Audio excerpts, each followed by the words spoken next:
Welcome to the Science of Success. Introducing your host, Matt Bodnar. Welcome to the Science of Success, the #1 evidence-based growth podcast on the internet. With more than 1 million downloads, listeners in over 100 countries, and part of the Self-Help for Smart People podcast network. In this episode, we go deep into a scientific look at consciousness. We ask, how do our brains experience reality? What is consciousness? Is our perception of reality nothing more than a controlled hallucination? What is the hard problem of consciousness, and what are the major aspects of consciousness? How can we use the neuroscience of consciousness to better ourselves and improve our lives? We dig into that and much more with our guest, Anil Seth. I'm going to give you 3 reasons why you should join our email list today by going to successpodcast.com and signing up right on the homepage. There's some amazing stuff that's only available to our email subscribers, so be sure to sign up and join the email list today. First, you're going to get an awesome free guide that we created based on listener demand. This is our most popular guide, and it's called How to Organize and Remember Everything, which you can get completely for free, along with another surprise bonus guide. You got to sign up to find out by joining the email list today. Next, you're going to get a curated weekly email from us every week called Mindset Monday. Our listeners have been absolutely loving this email. It's short, it's simple, it's filled with articles, videos, stories, things we've found interesting or fascinating in the last week. Lastly, you're going to get exclusive content and a chance to shape the show. You can help us vote on guests, you can help us change our intro music, and much more. You can even submit your own questions to upcoming guests. You'll also have access to exclusive giveaways that only people who are on the email list get access to, and much, much more. Be sure to sign up and join the email list. There's some incredible stuff, but only subscribers who are on the email list are getting access to this awesome information. In our previous episode, we looked at how to use insights from behavioral science to improve your life. We looked at what it means to have a good day and figured out how to reverse engineer more good days in your life by examining decision-making, the power of rest and recovery, intention setting, boundaries, and much more with our guest, Caroline Webb. If you want to learn how to use scientific research to create more good days in your life, listen to that episode. Now for the show. Today, we have another exciting guest on the show, Anil Seth. Anil is the professor of Cognitive and Computational Neuroscience at the University of Sussex. He's the co-director of the Sackler Centre for Consciousness Science, the editor-in-chief of the Neuroscience of Consciousness, and was president of the British Science Association for Psychology in 2017. His TED Talk has been viewed over 2.5 million times, and his work has been featured in The Guardian, BBC, Neuroscientist, and more. Anil, welcome to the Science of Success. It's a pleasure to be here. Thanks for inviting me on. Well, we're very excited to have you on here today. I know you do some really fascinating work and research, and I'm excited to kind of dig into many of these topics today. So to start out, I'd love to begin with kind of the idea of consciousness and kind of the question of how does our brain experience reality? Well, that's the big question, I think, that certainly I'm trying to answer, and certainly that's motivated me in my career. And studying consciousness is a funny thing, right? It's consciousness. Let's be clear, we don't have a very, very good scientific definition of it. Everybody knows what consciousness is. It's what goes away when you fall into a dreamless sleep or go under general anesthesia, and it's what returns when you come around again. It's any kind of subjective experience. There is something it is like to be me, and I'm sure there's something it is like to be you. And for everybody listening, there is also something it is like to be them. There's a subjective experience that's happening for those organisms. And there isn't the thing, we assume that's not the case for something like a table or a chair. It may be the case for something like a worm or a fish that we don't really know yet.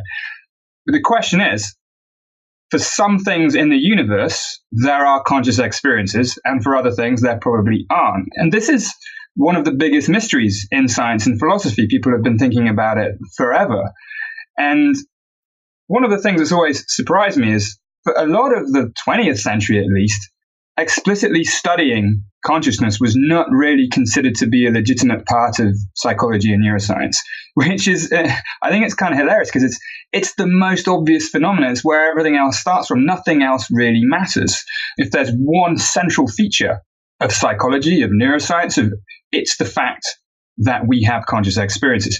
So how that happens is really, I think, the most interesting and the most basic question in much of science. And it's also tractable. I mean, if there's one thing that we know about consciousness, at least in humans, it's that it's intimately dependent on the brain. And the brain stops, consciousness stops. Change the brain in various ways, your conscious experience of the world and the self will also change. So there are perfectly valid and productive scientific methods that we can apply to the study of consciousness and begin to figure out what it is about the brain, and not just the brain in a kind of jam jar on a lab bench, but the brain in the body, in the world. What is it about this whole interconnected system that gives rise to having conscious experiences in the first place, and then shapes the kinds of experiences that we have, whether they're experiences of perceptions of the world around us, or of the experience of being an individual, being a person, being a conscious self, with all the emotion and sense of embodiment, all these other things that go along with that. So that there is a very, very urgent, well, it's both important, interesting, and urgent scientific question to ask. And I'd say it's urgent because it's probably only through a scientific understanding of consciousness that we will come to have a proper mechanistic understanding of what happens in cases of psychiatric illness, for instance. And I'm sure we'll probably come onto this later on. But if you want to develop a proper understanding of distressing sets of conscious experiences that characterize psychiatric problems, well, we need to understand what the mechanisms are. So that's just stating the problem, and then I guess we can go in various ways to try to find answers. So is that kind of, when you do some sort of cursory research or reading around consciousness, you'll come across the phrase, the hard problem of consciousness. Is that what you're describing, or is that something distinct? That's right. The hard problem is a phrase that's due to the philosopher David Chalmers, who's been a terrific influence in consciousness science and philosophy for more than a quarter century now. And there really isn't one single problem of consciousness. I mean, I think that's another important thing to establish at the get-go. It's a bit like biology. There's no single problem of life either. There's a lot of problems that cluster under the same basic description. So what are the problems of consciousness? Well, the hard problem for Chalmers is a contrast between two kinds of things. It's a contrast between the hard problem and the easy problem. So I'll put it like this. The easy problem for Chalmers is the problem of figuring out how brains do what they do, how they implement various functions, how they guide behavior, how they allow the world to be sensed so that behavior can happen appropriately, how the thing works as a mechanism. This is, of course, not an easy problem. It's going to keep neuroscientists and biologists busy for centuries. But the point about the easy problem is it doesn't necessarily make any reference to consciousness at all. It's just about how the complex networks of neurons together support the kinds of things that organisms do. The hard problem is explaining how and why any of this should have anything to do with conscious experience.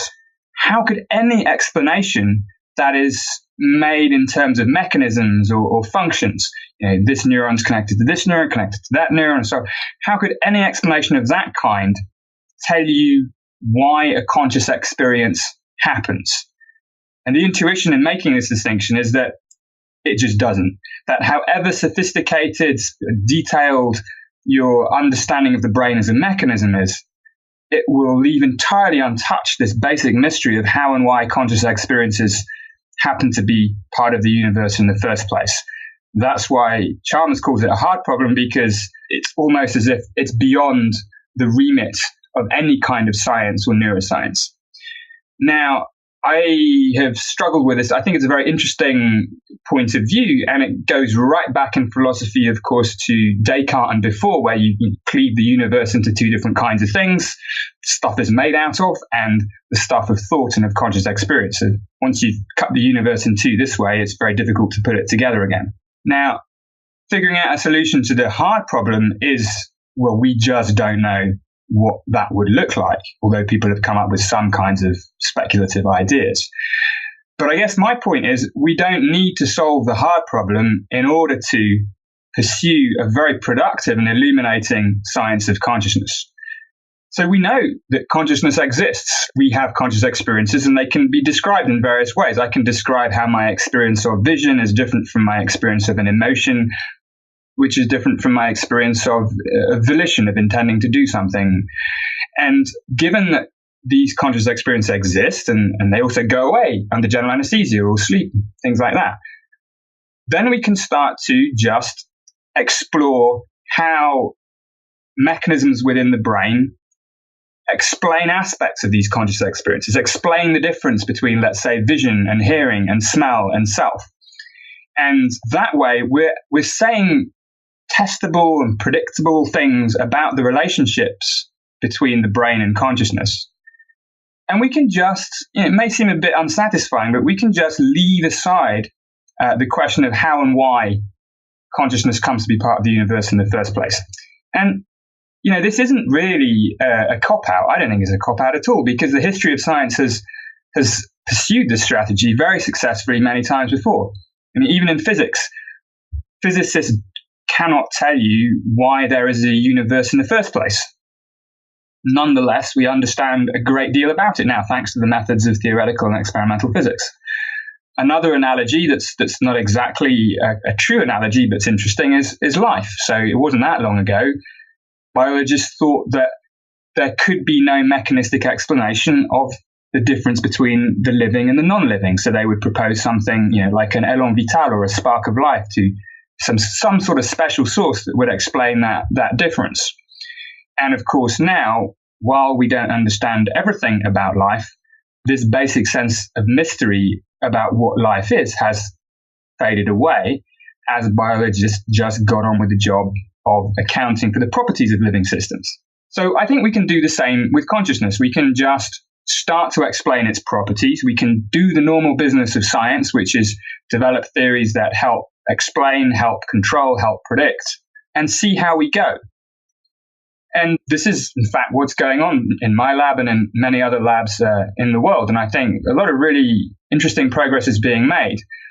It's interesting to think why people find this unsatisfying. I think there's a sense in which people ask more of a science of consciousness than they ask of other kinds of science. And I think this is partly because it's so central to our own existence.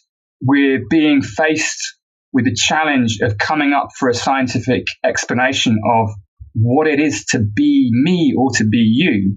And so there's something, I think, intuitive that we want. There's a resistance to something like that being explained. We want to cling on to ourselves as somehow special. And then we also maybe ask more of a kind of scientific explanation of consciousness, that it should be really intuitively satisfying somehow. And we don't apply these criteria in other areas of science at all. So I don't think we should do so in consciousness. We can just look at the brain, look at conscious experiences, and get on with the job. So let's dig in a little bit around the properties of consciousness. Tell me more about that. There's a long list of ways to divide up what we mean by consciousness. I like to think of it quite simply in terms of three different aspects of consciousness.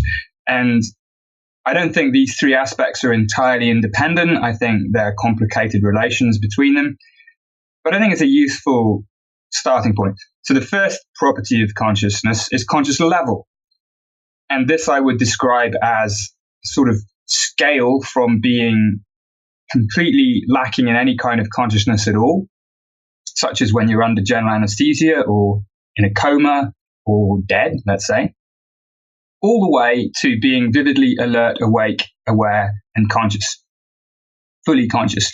Now, the important thing here is that conscious level is not the same thing as just being physiologically awake. You can have conscious experiences when you're asleep. This is what happens when you dream. And there's also cases on the other side, if you like, where if you've had severe brain damage, been very unlucky to have some severe brain damage, you might end up in what was once called the vegetative state, now called the unaware wakeful state. which is a state where you will go through sleep and wake cycles, and your eyes will open, physiologically you will wake up, but there doesn't seem to be any conscious experience going on at all. So the mechanisms that are responsible for being conscious, they can overlap with, but they're not going to be the same as the mechanisms that just modulate whether you're physiologically awake or asleep. So that's conscious level. The second aspect is what I would like to call conscious content, which is when you're conscious of something. This is probably what most people intuitively think of. You look around, there's a subjective scene. It has, you open your eyes, and you're not blind, you open your eyes, there's colors, shapes, objects of various kinds populating this visual scene, clouds on the horizon, and whatever you happen to be looking at. But there's also whatever you might be smelling at the time, hearing at the time. Then there are the senses of tactile senses of your body sitting on a chair and so on. It's the full content of your perceptual scene at any one time. That's conscious content. And again, we know there's not only differences between different perceptual modalities like vision and hearing and smell, but the brain can do a lot of this sensing of the world without consciousness being involved at all. So we're not necessarily conscious of everything that our eyes and ears detect. And the third and final aspect of consciousness is actually a subset of conscious content, but it's a particularly important subset, and that's the experience of being a particular person, of being me, of being you, the experience of being the subject of that experience. And it's this experience of being somebody that is probably the aspect of consciousness that we feel most attached to and we're most resistant to it being explained. And it's also that aspect of consciousness that can go wrong, if you like, in a lot of psychiatric conditions. I want to segue and get into a little bit the way that we perceive reality and the way that we perceive the world. And you've talked about in the past the idea of perceptual predictions and how we're not necessarily sort of passively perceiving what's happening around us, but in many instances kind of actively creating it. Could you elaborate on that? Yeah, this is an old idea, but I think it's gaining a new relevance now. And I think this is a relevance that actually makes a difference to me in my everyday life. Now, there's a kind of intuitive way to think about sensation and perception as part of our conscious lives, which is that there's a world out there and our eyes and our ears and our other sensory organs detect features of this world. Light waves, energy hits our retina and so on, gets converted into signals, go deeper and deeper into the brain. And that sensation and perception is this process of interpretation of just the building up of sensory signals that originate from some sort of fixed external world that's out there. Now, there's another view, and again, this goes back in philosophy to Kant, if not before, and in psychology to a guy called Hermann von Helmholtz in the late 19th century. And he argued that perception was not so much just about this passive registration of sensory data that just impacts our sensory organs. It's an act of construction, that the sensory signals that we encounter, they don't come labeled with this is vision, this comes from a table, this is sound, this comes from my friend. It's all just energy, and it's all kind of noisy and ambiguous and only indirectly related to what's out there in the world. But our perception, or at least our conscious perception, seems to be populated by determinate objects. I'm now looking at the computer in front of me and the mug of tea in front of me, and they seem to be there. So how does this happen? Well, the idea is that the brain meets this noisy and ambiguous stream of sensory information with what we call prior predictions or expectations about what caused that sensory information. So what we see is not the sensory data itself or any kind of filtering of it. What we see is the brain's interpretation or the brain's best guess about what caused that sensory data. And depending on what that best guess is, your perception will be different. Think of if you go out outside on a day where it's kind of cloudy, there are these nice little white fluffy clouds.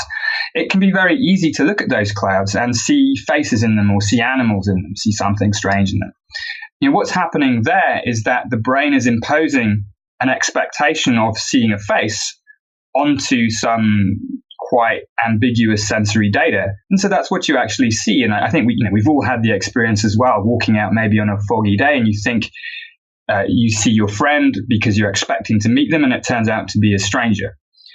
So our perceptions are always shaped by the interpretations our brain brings to bear. And we're not conscious of these predictions so much. We're just conscious of the results. We're conscious of how these predictions become combined with the sensory data. That shapes our perception. So I think this is quite transformational for the way we think of the way we perceive the world around us. I mean, we have this sort of naive realism that we think, or it just seems to us that the world is out there as we perceive it. Have that phrase, I believe it when I see it. You might as well say it the other way around, that, you only see things that you believe. And these beliefs can be unconscious. What this means is we probably all perceive the world in slightly different ways, sometimes maybe in very different ways, depending on the expectations that our brain brings to bear on the sensory data. So we all inhabit kind of different inner universes this way.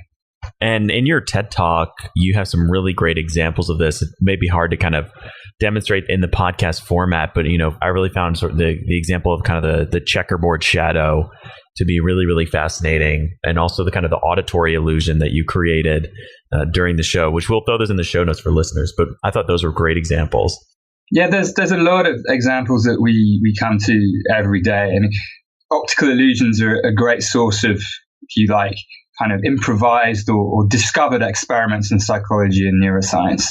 Optical illusions work because we're just made to realize this discrepancy between the way things are and how we perceive them. These two lines, you might have two lines, one looks longer than the other, and then you measure them, they're both the same length, but they still look different lengths. The checkerboard example that you mentioned, I think this is a beautiful example. That's based on is, our brain, or the visual system in our brain, just knows that objects get darker when they're in shadow. That's a kind of rule that the visual cortex in our brain either was born with, or it's genetically wired in now, or we learn it in the first few years of life. That means that the brain is expecting the patterns of shadow to change sensory data in particular ways. And this illusion is called Adelson's checkerboard. Just means that we see two patches of grey. They're going to look to be very, very different. But if you go and actually cut the patches out and put them next to each other, you'll see they're exactly the same color.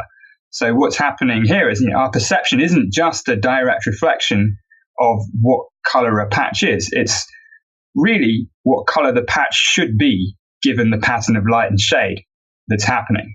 And I always use that example as well, just to, some people think, oh, that means my vision isn't working very well. Why is biology screwed up and given me this visual system that can't actually figure out what color something is? Well, that's not what the visual system's supposed to do. It's not supposed to figure out how much light is hitting the eye.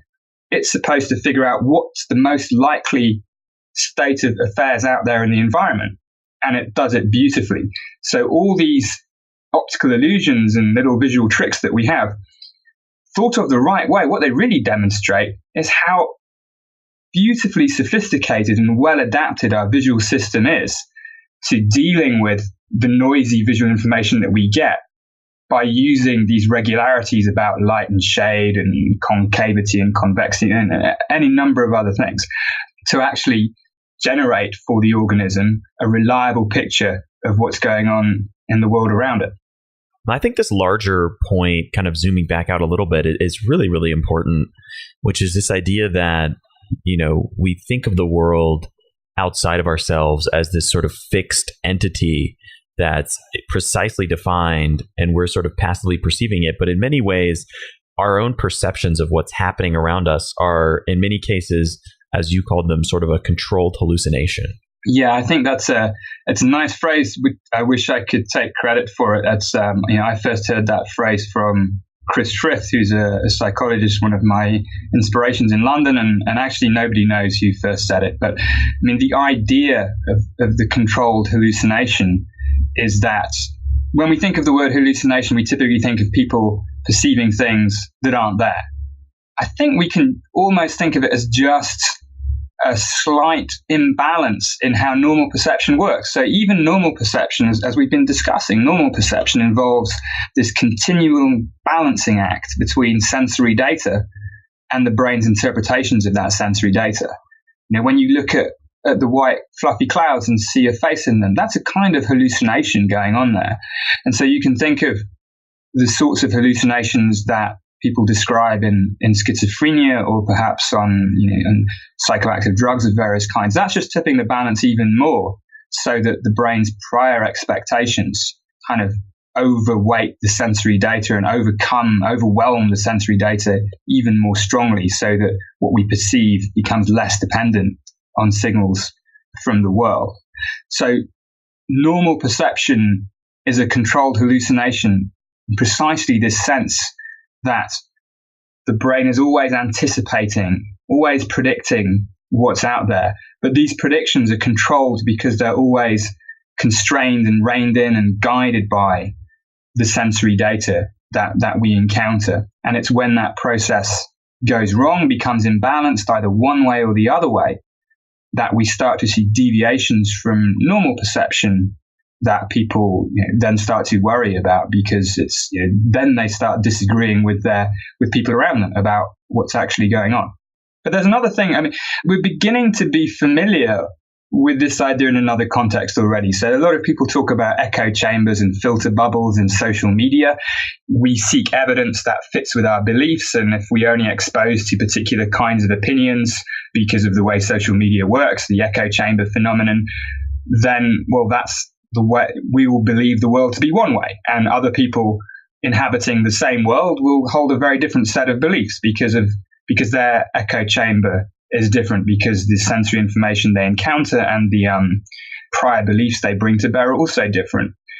I think the work that we're doing, and me and many colleagues, is showing the same thing applies to more basic levels too. It's not just your abstract belief about what kind of politics is good. It also drills right down to how we perceive colors and shapes and things and objects in the world around us.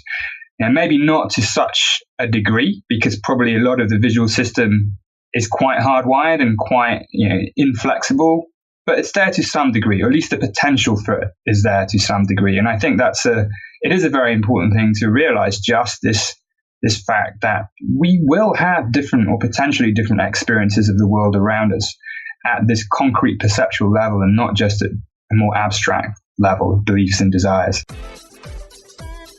You're probably listening to the show because you want to master new skills and abilities so that you can live a rich and rewarding life. That's why I'm excited to tell you once again about our loyal and amazing sponsor, Skillshare. Skillshare is an online learning community with over 16,000 classes in design, business, and more. You can learn everything from logo design to social media marketing to street photography. And you get unlimited access to all of these classes for a single low monthly price. So you never have to pay per class again. They have some awesome courses on there that I personally love. Everything from mastering Evernote to mind mapping to learning how to draw. Or if you want to get a leg up on graphic design, social media, even your culinary knife skills, be sure to check out Skillshare.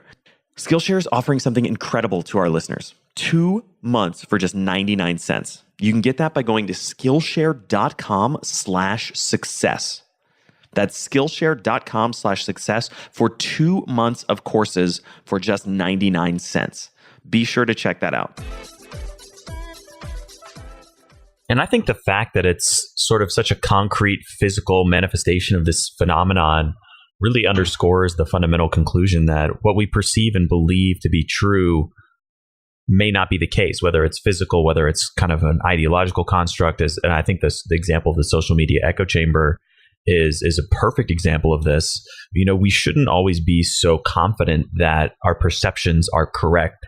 And I think if you look at some of the greatest thinkers and scientists, they come from a very humble perspective of constantly kind of questioning their own perceptions and ideas. And I think it's really interesting to see that mirrored, not only from kind of an intellectual sense of when you look at something like a social media echo chamber, but really at a very basic physical sense, all the way down to the way that our consciousness is created.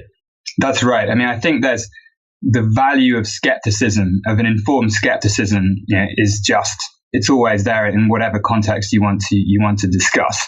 And another metaphor people have often used for the way we've been discussing perception is a process of hypothesis testing. So, the brain might have a hypothesis, a best guess about the way the world is, and then it'll test that hypothesis with sensory data. It will try to seek out sensory data that will either confirm or disconfirm its hypothesis, in much the same way that a scientist would have a hypothesis and do an experiment that might confirm or disconfirm their scientific hypothesis. And, of course, if you take that all the way, then I'm also have to remain very skeptical about everything that I've been saying about consciousness. I could be entirely wrong about it too. It's just another hypothesis. But of course, that's the beauty of the scientific approach to these things, is that we will continue to do the experiments. And if all these ideas about perception being prediction turn out to be off the mark, we'll find out and we'll come up with a better theory. So there's skepticism is great all the way, but it's even better when you can test it against the court of reality. I want to segue now and talk a little bit about, we've talked about the external world, but this same phenomenon applies to our perceptions of the self and of ourselves. Can you tell me a little bit about that? This is where things get really interesting for me. And it's where it gets intuitively challenging from my own first-person perspective on these issues as well. Because I think it's one thing to think about how our perception of the external world is a construction. I'm okay if somebody tells me, look, there's no such thing as the color red out there. That's something that the brain has sort of invented as a convenient representation of a certain kind of invariance in the way light reflects from surfaces. That's fine. I can. Redness is something that my brain is generating to make the world more understandable. And optical illusions, fine. Okay, those two lines, they are actually the same length, even though they look different. I'll accept that and move on with my life. Now, it becomes more challenging when you take exactly the same principles, exactly the same mechanisms, and exactly the same lessons and apply them to our perception of self. Because the experience of being a self, of being the subject of that experience, really, it's just another kind of perception. It's not something that it sits behind all other experiences, receiving them somehow, like a immaterial soul or something like that. No, it's something else that the very, very tightly dependent on particular brain mechanisms. And the experience of being a self is also composed of many potentially separable elements. One of the most obvious of these is the experience of embodiment. William James, who was one of the founders of psychology, used to talk about it in the following way. He would say that the experience of being a body is somehow always there. It's always in the background. Our experience of the world around us is changing as we move around it. But there's always the experience of the same old body going along for the ride. And because it's always there, it changes, but pretty slowly over the course of a lifetime, unless you have an injury or something, or an illness. It's tempting to just push it also into the background and think we don't really have to explain it. But the experience of what is and what is not the body is another kind of controlled hallucination. And we can demonstrate this very easily. There are plenty of experiments. And one of the things I show in the TED Talk is this thing called the rubber hand illusion, which is a very simple demonstration where you have a fake rubber hand, looks like a real hand, and you put it in front of someone. They hide their real hand. Then the experimenter takes a paintbrush, two paintbrushes, and strokes the rubber hand in time with stroking the person's real hand, even though they can't see this happening to their real hand. So from the subject's point of view, what they see is a fake hand that looks like a hand and is roughly where a hand should be. They see it being stroked, and they feel the stroking because their real hand is being stroked as well. And for the brain, this becomes enough sensory evidence that it updates its best guess about what's going on so that the person actually starts to experience the rubber hand as being part of their body. It's a really uncanny experience. And at one level, it's not part of your body, but at another level, you feel it is part of your body. And this shows that even something as basic as what is and what is not our body, even something as basic as that is actively on the fly, always a best guess, a hypothesis to the best explanation generated by the brain. And then that applies, I think anyway, to pretty much all other aspects of self that we have, whether it's the experience of making a volitional movement when I intend to do something and I feel I've caused that movement. That's just the brain's best guess of a movement that had a relatively internal versus external cause. It's not evidence for any kind of free will or anything like that. So all these elements of selfhood can all be explained by mechanisms.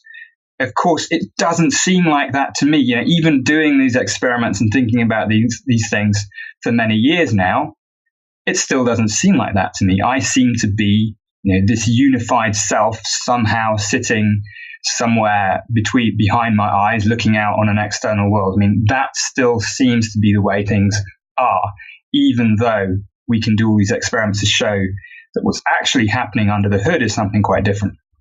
Yeah, I've heard of the rubber hand illusion or the rubber hand experiment. It's so fascinating. And I mean, I think the whole kind of conversation of, what is the self? What is the body? What is our experience of it? And the fact that if you really kind of keep digging and asking these questions, it's not that clear or that obvious or even that sort of scientifically coherent as in terms of what we think it is. And in many ways, it kind of opens a door philosophically and makes me think of people like Alan Watts and others. And it's really, really fascinating kind of journey and sort of rabbit hole that you can go down. That's right. I mean, I think there's many other paths that people can take when they really are interested in understanding the origin and the structure of their experiences of the world and self. Some of them, what I do in the lab here, is the more scientific one, where we will try to manipulate these experiences in systematic ways, figure out what's going on. But of course, there are traditions of mindfulness and meditation, which can lead to similar insights. Meditation is not going to deliver by itself a neuroscientific explanation of what's going on, but it also poses similar challenges to our assumptions of the unity of the self and this naive realism by which we experience the contents of our perception as reflecting and being identical with some external existence, some external reality. And certainly we can take various kinds of substances and also alter our perception in different ways too. And religious ceremonies also can do this. I think there's a common theme to a lot of these things, though, which is that I'm thinking here of something like an out-of-body experience. So this is, these happen. People have out-of-body experiences. They feel that they've left their body. They're seeing their body from a different perspective. They may be floating above it or leaving it behind in some way. And people have reported these kinds of experiences throughout history in various sorts of contexts. And they've usually accompanied these reports with some sort of explanation of what's going on. And it's often something like, well, I've had an out-of-body experience, so therefore my soul has left my body and has started flying around. And this is where I think we get into a little bit of trouble, because we should take very seriously that people have these experiences, but the kind of intuitive explanation for them might not be right. And in this case, almost certainly isn't right. So the explanation for an out-of-body experience is going to be something like the brain has, for whatever reasons, maybe suddenly cut off from input coming from inside its own body, that its perspective, the origin of its first-person perspective, is now somewhere else. But that experience is still generated by the stuff inside that person's skull. And that, I think, thinking of things this way is very helpful, because it preserves the importance of these kinds of unusual experiences that people have about the dissolution of their ego or an out-of-body experience or whatever it may be. But it provides a more satisfying mechanistic explanation for what's going on. And that way, I think, leads to a fuller understanding of how our experience of the self is actually constructed and how it can fall apart in the ways that it can fall apart and sometimes does. So how has this understanding of the self and the way that it's constructed impacted the way that you kind of think about life and think about your own self? That's a great question. And I often wonder what a similar version of me would be like that had done something completely different, had not been interested or been researching in consciousness and neuroscience at all. Then I'd be properly able to answer your question. As it is, there's only been one of me, so it's hard to compare with the with the counterfactual. But what I can say is that sometimes it just fades into the background. I mean, sometimes it's just what you do in the lab and you're getting your papers out and you're trying to get your grants and you're having some detailed discussion about the statistics on this or that experiment, and you get equally frustrated by things in your life and in the world than you would do otherwise.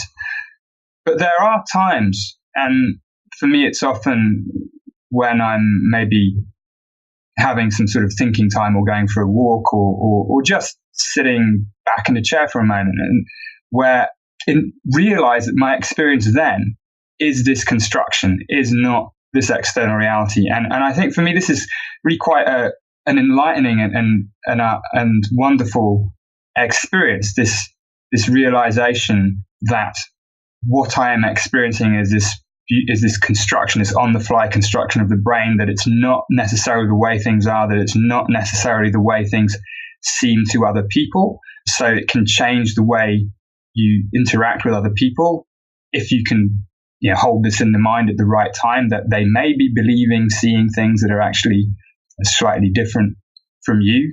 I also think that it has the potential to change one's relationship with one's own emotional states. And I think this is probably one of the more important implications, both scientifically and in terms of personal development. And the story here would go something like this, that just as my experience of something out there in the world is an interpretation of, let's say, visual signals or light bouncing off objects, my experience of having a particular emotion is also another aspect of self. It's also another interpretation of sensory data. But in this case, it's of sensory data that largely comes from inside the body, how the heart is beating, how tight my stomach is, and what the level of various chemicals in my bloodstream are. And this is, again, an old idea that emotions are really perceptions of changes in the physiological state of the body. But again, it carries this implication that the way you feel at any time is the brain's best guess about what's happening to its body. It's not necessarily the way things are or the way things have to be. And if you can sort of appreciate that in the moment, I think it can help you with emotional regulation, with emotional control, with being aware of what's happening to you and sort of sometimes breaking vicious circles of negative emotions. Now, in my own life, this is still very much a work in progress. I often enter states where I just feel the way I feel. And if it's a negative set of feelings, those persist and amplify each other. And I find it very difficult to apply what I know about the mechanisms of emotions to changing my lived experience of them. But I do think the potential is there for applying these insights in my own life. And I think the potential is also there scientifically once we understand the mechanisms of what underlies the generation of particular emotion and mood states, then we'll have also a much better handle on developing treatments for conditions like depression or negative emotions, anxiety, and so on and so forth. But it's certainly not a shortcut. It's not that you study neuroscience and then you become enlightened and everything suddenly is revealed to be a different way. I think it does impact, but you have to continuously pay attention. You have to continuously bring it to mind, the relevance of what you're doing for your everyday life. But it's definitely there.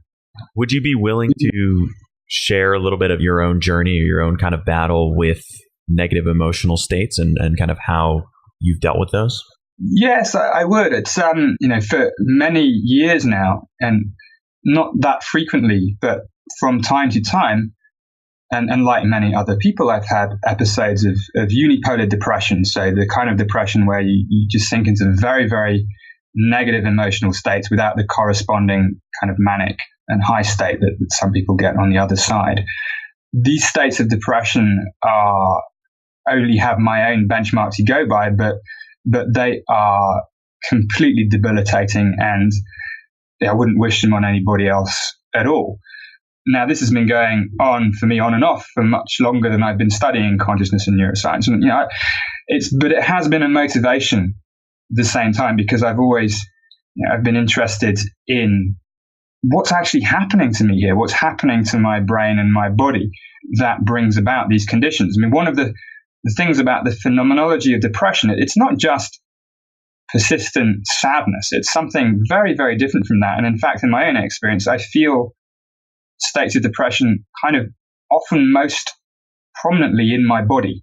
You will feel very, very negative symptoms coming from the way you experience your limbs. I feel that they really shouldn't be there in some way. So there's clearly something going on with how the brain is interpreting signals from its body. But then, of course, you end up cycling into lots of rumination and negative thinking and self-blame and all the other self-reinforcing things that go on that sustain and deepen these depressive episodes. Now, I mean, I have not got a solution. I certainly think there are many approaches which seem to be partially successful and work differently for different people. So I'm not going to say anything particularly conclusive, for instance, about medication. So we have things like SSRI medication, serotonin reuptake inhibitors, like citalopram or Prozac. These work for some people. They work better for some people than for other people. But they are a pretty blunt pharmacological tool. You're not going in and delicately adjusting the mechanisms of the brain to fix a particular problem. You're kind of treating the brain like a kind of bag of chemicals and just spraying a bit more into it. And there was an analogy I think I heard, if you're taking an SSRI is something like, if you've got a car engine that's not working properly, you just open the hood and pour a bunch of oil all over the engine and hope some of it gets to the right place. It's a bit like that. It's pretty non-specific, but it can work a little bit. And of course, cognitive behavioral therapy also has a very important place in helping us resist the kind of vicious circularity of the negative thinking that can happen. In the research that I'm doing, and this is other groups doing this too, trying to understand the mechanisms of depression in a more precise way about how the brain predicts and controls the internal state of the body. And I think this is an extraordinarily important line of work because it's not just from my own personal experience, it's the statistics are out there for anybody to read. The impact, the social and economic impact of depression is huge, not to mention the cost in personal suffering that depression causes, and it doesn't seem to be going away anytime soon. So coming up with a better mechanistic understanding of what's going on, I think, is one of the more important things that anybody doing neuroscience could be doing. It doesn't necessarily help in the day-to-day. So the struggles that I personally have with it, one just tries to occasionally hold in one's mind the idea that these negative feelings, these emotional feelings, aren't necessarily reflecting the way things are or the way things have to be, that they will pass, that it will be possible to feel different again. And I think the way I can use the neuroscientific knowledge here is just to give myself a reason to expect things to pass, to expect things that however low you get, they will get a bit better. It may not seem like that at the time, but it does seem to be like that in the end. What interventions have you found to be the most effective for yourself in kind of mitigating some of those symptoms or experiences? Personally, I've found the sorts of things that you often hear work for people. I mean, it becomes really not that much based on my scientific knowledge of these matters anymore. There's the importance of reconnecting with the world around me. So what's always worked for me when nothing else really works is to go for a long walk in the country. Partly that there's a rhythmicity to that, I think, that sets the body doing something. There's the sort of the right kind of sensory stimulation that prevents you from, the world is still there. The world doesn't really care about, whatever the proximate cause of your depression might be at a particular time. Exercise, fresh air, nature. I mean, I'm not saying anything that's remotely new here at all. The key is, and this has been for me, is that you forget that these things work. You forget and you think that's not going to work. There's no point. But if I do get myself out into the world a little bit, it does make a big difference. But there is no one thing. There is no one thing that I've found that I can say, okay, it's time for that now. Sometimes it's a case of waiting it out a little bit as well, and gradually things get a little bit more into perspective. And cognitive behavioral therapy has also helped. We're all, I think, prone to our own internal echo chamber this way. We think thoughts that reinforce the thoughts that we've already been thinking, or the beliefs that we already have about ourselves and our place in the world. And so to break that vicious circle through embedding or trying to make automatic certain responses to negative thinking is also extremely, extremely helpful. That's also worked for me too at times. Well, thank you for going into that and sharing your own personal experience. I think it's courageous and also really valuable for our listeners to kind of hear that and hear someone who's obviously a very accomplished scientist still struggles with some of these issues, and also what you've done to kind of help mitigate that. Yeah, I think we all know there's still a stigma out there about mental illness, and I think it should be. I think whatever any of us can do to challenge that is a good thing, and whether if this helps in some small way, then I hope that's also a good thing too. I don't want to give the kind of the other completely wrong impression also that these episodes can also be pretty transient. And one of the things that I would caution against is, and again, this is part of the stigma aspect of it, I think too, people aren't defined by their suffering from this or that psychiatric issue or mental health problem or psychological problem, however you want to describe it, in the same way that you wouldn't define somebody by their suffering from a more obviously physiological disease, for having a cold or having the flu or something like that. It can affect you, and it certainly changed my personality in some ways, but hopefully in a way that's some sense made me more aware of my own inner emotional states and what affects them. So yeah, that's just the flip side of the coin as well, is that those of us that have experienced things like that would not want to be defined that way either. I think the same would probably go for pretty much anybody in that condition. Well, thank you again for sharing that personal experience. I think it's really valuable and helpful. To kind of segue back to the broader conversation we've had, what would be, for listeners who've kind of listened to this episode and are curious about consciousness or learning more, or even maybe who's struggling with something like depression, what would be kind of one action step or kind of piece of homework you would give them to implement some of the ideas we've talked about today?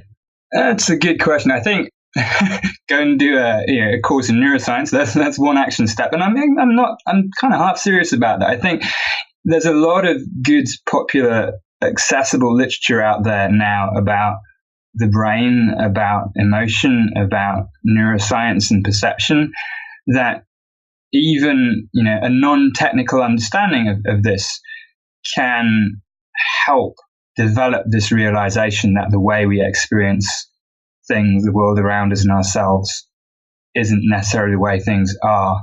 Of course, delayed in writing my own book about this, but hopefully I'll be able to talk more about that next year. And the other action step is, I think, and again, this may not work for everyone, it's just when you're walking around in your daily life, try to make it a routine. Just experiment with this for a little bit. And I'm just thinking about this now. Maybe this works. But if you just walk around and now and again, just reflect on your own perception. Just reflect on what you're experiencing at that moment and try to experience it as a construction. If you see patterns of light and shade and objects, try to understand that your experience of the things in the world at that moment, how they might be generated by this interaction between the brain guessing about what's out there and the light coming into your eyes. So try just a little bit to get under the hood of your own experiences now and again. And I think if you can do that, that would be another avenue towards understanding this relationship between the naive realism that our experiences have, where we just, as we've discussed a lot already in this hour, that we just experience things as real, and this appreciation of how, in fact, dependent our experiences are on how the brain is bringing its side of the story to what's going on. And where can listeners find you and your work online? The best place to look, try to collect everything at the moment on my personal website, which is anilseth.com. There's a number of other podcasts and interviews and pieces of writing, and also a whole load of research papers from myself and my lab there as well. So anilseth.com would be the place to look. Well, Anil, thank you so much for coming on the show, sharing all of your wisdom and experiences. Fascinating conversation, and I really appreciate your time and contribution. Thanks again for the opportunity. It's been a real pleasure to talk to you. Thank you so much for listening to The Science of Success. We created this show to help you, our listeners, master evidence-based growth. I love hearing from listeners. If you want to reach out, share your story, or just say hi, shoot me an email. My email is matt@successpodcast.com. That's matt@successpodcast.com. I'd love to hear from you, and I read and respond to every single listener email. I'm going to give you 3 reasons why you should sign up for our email list today by going to successpodcast.com, signing up right on the homepage. There's some incredible stuff that's only available to those on the email list, so be sure to sign up, including an exclusive curated weekly email from us called Mindset Monday, which is short, simple, filled with articles, stories, things that we found interesting and fascinating in the world of evidence-based growth in the last week. Next, you're getting an exclusive chance to shape the show, including voting on guests, submitting your own personal questions that we'll ask guests on air, and much more. Lastly, you're going to get a free guide we created based on listener demand, our most popular guide, which is called How to Organize and Remember Everything. You can get it completely for free, along with another surprise bonus guide by signing up and joining the email list today. Again, you can do that at successpodcast.com, sign up right at the homepage, or if you're on the go, just text the word SMARTER, SMARTER, to the number 44222. Remember, the greatest compliment you can give us is a referral to a friend, either live or online. If you enjoyed this episode, please leave us an awesome review and subscribe on iTunes, because that helps boost the algorithm, that helps us move up the iTunes rankings and helps more people discover the science of success. Don't forget, if you want to get all the incredible information we talk about in the show, links, transcripts, everything we discuss, and much more, be sure to check out our show notes. You can get those at successpodcast.com. Just hit the show notes button right at the top. Thanks again, and we'll see you on the next episode of The Science of Success.